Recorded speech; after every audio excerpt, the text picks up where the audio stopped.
السلام علیکم ورحمت الله وبرکاتو. د ثوابای پښتنو دواګانې او سلامونه کابل منظور کوي. زنده باد. تاسو چې کنونشن یې څنګه وکړئ اوس الحمدلله ماشاءالله.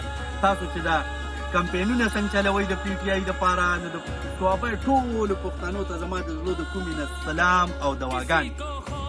د پښتنو همدرد چې کوم دی، په پښتنو مین چې کوم دی، پښتنو له سیاست کارت چې چا ورکړی او د پښتنو چې چا په دنیا کې یو عزت جوړ کړی او چا چې په سالمه دنیا کې دا اعلان کړو چې پښتانه دهشتګرد نه دي، پښتانه امن پسند دي، پښتانه چې دي نو دا یو نر او غیرتي قوم دی. هغه انسان چې چا د پښتنو دپاره، چا د پاکستان دپاره قربانۍ ورکړي دي، کوم چې نن جبران په جیل کې دی، بېګناه په جیل کې پروت دی، د هغه نوم دی عمران خان. تاسو زما نه ښه پېژنئ.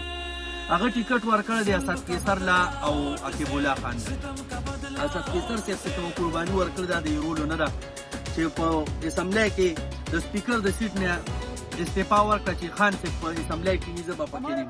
اسد کیسر ډېرې منډې تړلې ترقیاتي کامونه یې کړي دي د پښتونخوا لپاره، هغه که تعلیمي شي که دغسې شانتې شي. ډېرې قربانۍ هم ورکړي دي، کارونه یې کړي دي، منډې تړلې دي، عقیب الله کړي دي. خو موږ به دې ته نه ګورو چې موږ له چا کار کړی دی، چا نه دی کړی.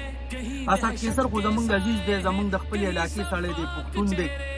عمران خان که زموږ دشمن له هم ټیکټ ورکړه که نه نو انشاءالله تعالی چې ووټ به زموږ راغلی وي.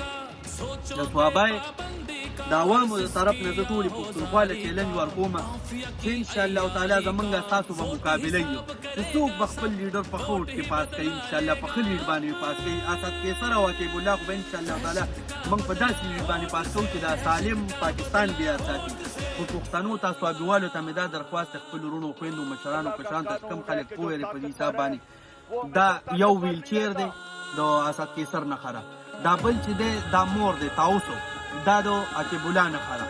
نو خپلو خپلوانو کې چم ګاونډ کې دیرو کې اجرو کې دا تصویران خپلو خپلوانو ته وښایي چې د مزدورانو دا کورسای چې دا د اسد کیسر صاحب ده، په دې به مهر ووي. دا تاوس چې دی دا د عقیب الله خان دی، په دې باندې به مهر لګوي انشاءالله تعالی چې دا د عمران خان کامیابي ده. او موږ پښتانه عمران خان سره ولاړ یو او ولاړ به یو انشاءالله تعالی. عمران خان زنده باد، پښتانه زنده باد.